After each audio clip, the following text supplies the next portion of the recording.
এপলিনা এই মুহূৰ্তত অন্য এটা খবৰ লৈ আছে, এটা ভাল খবৰ অসমবাসীৰ বাবে। পুনৰ বিশ্বৰ বুকুত জিলিকি উঠিবলৈ সক্ষম হৈছে অসম, কিয়নো ইউনেস্কোয়ে অসমক লৈ এতিয়া বৃহৎ ঘোষণা কৰিছে চৰাইদেউ মৈদামক লৈ। চৰাইদেউ মৈদামক লৈ ইউনেস্কোৰ যি স্বীকৃতি, সেই স্বীকৃতিক লৈ এতিয়া ৰাজ্যজুৰি উৎসাহ উদ্দীপনা দেখিবলৈ পোৱা গৈছে। সমগ্ৰ ৰাজ্যতে আজিৰ দিনটোত এটা ভাল খবৰ আহি পৰিছে। ৰাজ্যবাসীৰ বাবে নিশ্চিতভাৱে এটা ভাল খবৰ। ইউনেস্কোৰ বৃহৎ ঘোষণা চৰাইদেউৰ মৈদামক লৈ। বিশ্বৰ ঐতিহ্য ক্ষেত্ৰত অন্তৰ্ভুক্ত হ'ল চৰাইদেউ মৈদামৰ নাম, যি খবৰে আচলতে সমগ্ৰ ৰাজ্যবাসীকে আনন্দ দিছে। ইউনেস্কোৰ ঘোষণাৰ পিছতে এতিয়া ৰাজ্যজুৰি উৎসাহ, প্ৰতিটো প্ৰান্ততে আনন্দ উল্লাস দেখিবলৈ পোৱা গৈছে। চৰাইদেউ মৈদামৰ প্ৰাংগণতো এতিয়া আনন্দ উল্লাস দেখিবলৈ পোৱা গৈছে। দিল্লীৰ ইউনেস্কোৰ বৈঠকত ঘোষণা কৰা হৈছে, বৃহৎ ঘোষণা কৰা হৈছে আজিৰ দিনটোত অসমৰ এই ঐতিহ্যপূৰ্ণ ঠাইক লৈ। ৰাজ্যৰ তৃতীয়টো বিশ্ব ঐতিহ্য ক্ষেত্ৰৰ নাম হৈছে এতিয়া চৰাইদেউ। কাজিৰঙা, মানাহৰ পিছতে চৰাইদেউৱে পালে স্বীকৃতি। কাজিৰঙা ৰাষ্ট্ৰীয় উদ্যান, মানাহ ৰাষ্ট্ৰীয় উদ্যানৰ পিছত এইবাৰ চৰাইদেউৱে লাভ কৰিছে এই স্বীকৃতি। ভাৰতৰ 43 সংখ্যক ঐতিহ্য ক্ষেত্ৰ হ'ল চৰাইদেউ মৈদাম। চৰাইদেউ মৈদামৰ এই যি স্বীকৃতি, এই স্বীকৃতিক লৈ এতিয়া আনন্দ উল্লাসত বিৰাজ কৰিছে সকলো প্ৰান্ততে। অসমৰ নাম বিশ্বৰ বুকুত পুনৰ এবাৰ খোদিত হ'বলৈ সক্ষম হৈছে। এটা সুযোগ, সোণালী খবৰ সাক্ষী হৈছে অসমবাসী, এটা ঐতিহাসিক ক্ষণৰ সাক্ষী হৈছে অসমবাসী। আৰু এই যি সোণালী ক্ষণ, এটা ঐতিহাসিক ক্ষণৰ সাক্ষী হোৱাৰ পিছতে এতিয়া সমগ্ৰ ৰাজ্যতে আনন্দ উল্লাস দেখিবলৈ পোৱা গৈছে ৰাজ্যবাসীৰ মাজত। আৰু একেধৰণে চৰাইদেউৰ মৈদাম প্ৰাংগণতো এতিয়া পুৰুষ মহিলা সকলো একত্ৰিত হৈ বিহু নাচিছে, আনন্দ কৰিছে ইউনেস্কোৰ এই আনুষ্ঠানিক ঘোষণাৰ পিছৰে পৰা। প্ৰথম দিনা প্ৰধানমন্ত্ৰী নৰেন্দ্ৰ মোদী ইতিমধ্যে ইউনেস্কোৰ এই ঘোষণাক লৈ মন্তব্য কৰিছিল। আৰু তাৰ পিছতে কালিৰ দিনটোত দেখিবলৈ পোৱা গৈছিল ৰাজ্যৰ মুখ্যমন্ত্ৰীগৰাকীয়ে টুইটযোগে সমগ্ৰ ৰাজ্যবাসীক জনাইছিলে ইউনেস্কোৰ এই আনুষ্ঠানিক ঘোষণাৰ কথা। আৰু আজি পুৱা 10 বজাৰ লগে লগে ইউনেস্কোৰ দিল্লীত যি বৈঠক অনুষ্ঠিত হৈছিল, দিল্লীৰ বৈঠকত এই গুৰুত্বপূৰ্ণ ঘোষণা, গুৰুত্বপূৰ্ণ স্বীকৃতি প্ৰদান কৰিছে। আৰু এই স্বীকৃতিৰ পিছতে অসম আৰু এবাৰ জিলিকি উঠিবলৈ সক্ষম হৈছে বিশ্বৰ বুকুত।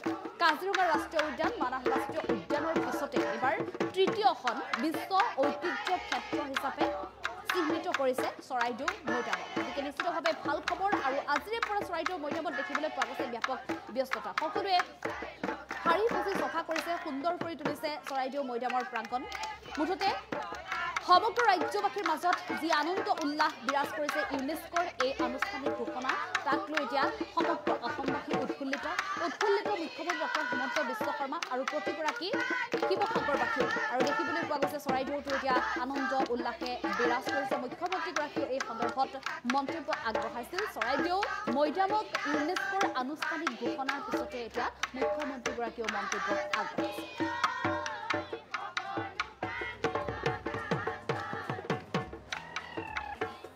আমাৰ মুখ্যমন্ত্ৰী ডক্টৰ হিমন্ত বিশ্ব শৰ্মা ডাঙৰীয়াই অক্লান্ত পৰিশ্ৰম কৰি আজি এই চৰাইদেউ ৱৰ্ল্ড হেৰিটেজ ইউনেস্কোত দাখিল কৰাৰ পৰা আদি কৰি বিভিন্ন কষ্টৰে কৰি আজি ইতিমধ্যে আমাৰ ডিক্লেয়াৰ হোৱাত যথেষ্ট কষ্ট কৰিছে। গতিকে আজি আৰ্কিঅলজি ডিপাৰ্টমেণ্টকে আদি কৰি বিভিন্ন জিলা প্ৰশাসন ইয়াত জড়িত সকলোকে আমি এই সময়ত কৃতজ্ঞতা জনাইছোঁ। চৰাইদেউ মৈদামে আজি প্ৰাণ পাইছে। আজি ইয়াক বিশ্ব দৰবাৰত আজি প্ৰতিষ্ঠা হৈছে এই মৈদামথলী। গতিকে আমি আনন্দ মুহূৰ্ত এইটো আমি সকলোৱে আজি এই তাৰিখত আমি উপৰিপুৰুষক স্মৰণ কৰিছোঁ।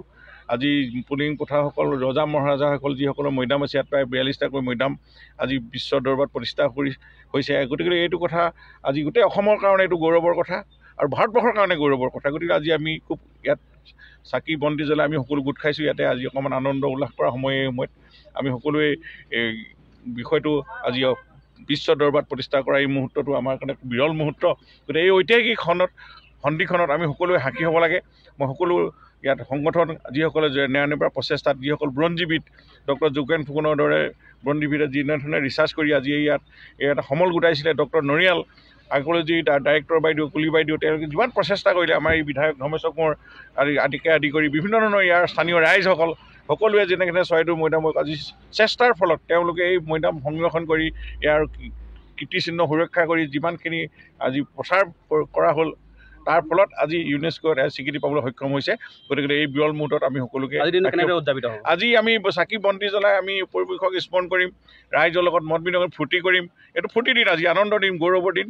গতিকে আমি ইয়াক স্মৃতি জীয়াই ৰাখিব লাগিব। গতিকে আমি সকলো ৰাইজক ইয়াত সহযোগ কৰিবৰ কাৰণে দল মত সংগঠন সকলো ৰাইজ নিৰ্বিশেষে জাতি জনগোষ্ঠী সকলো ইয়াত গোট খাব তাকে খন্তেক পিছতে আমি ইয়াতে প্ৰীতি ভোজৰ আয়োজন কৰিছোঁ। আমি সকলোৱে মিলি ভুজি ফটকা ফুটুৱাই আমি যিহেতু ইয়াত কিছু বাধাও আছে আৰ্ক'লজিকেল ছাইডত, গতিকে আমি চাই সকলো নিয়ম নীতি মানি আমি এইখিনি কাম আগবাঢ়িম। ইতিমধ্যে ঘোষণা কৰা এইটো মুহূৰ্ত, ইতিমধ্যে তাৰ প্ৰেজেণ্টেশ্যন চলি আছে দিল্লীত, আৰু খুব সোনকালে আমাৰ ভাৰতবৰ্ষখন ইতিমধ্যে ডিক্লেয়াৰ হৈ গৈছে বুলি আমি ধৰি লৈছোঁ 100%।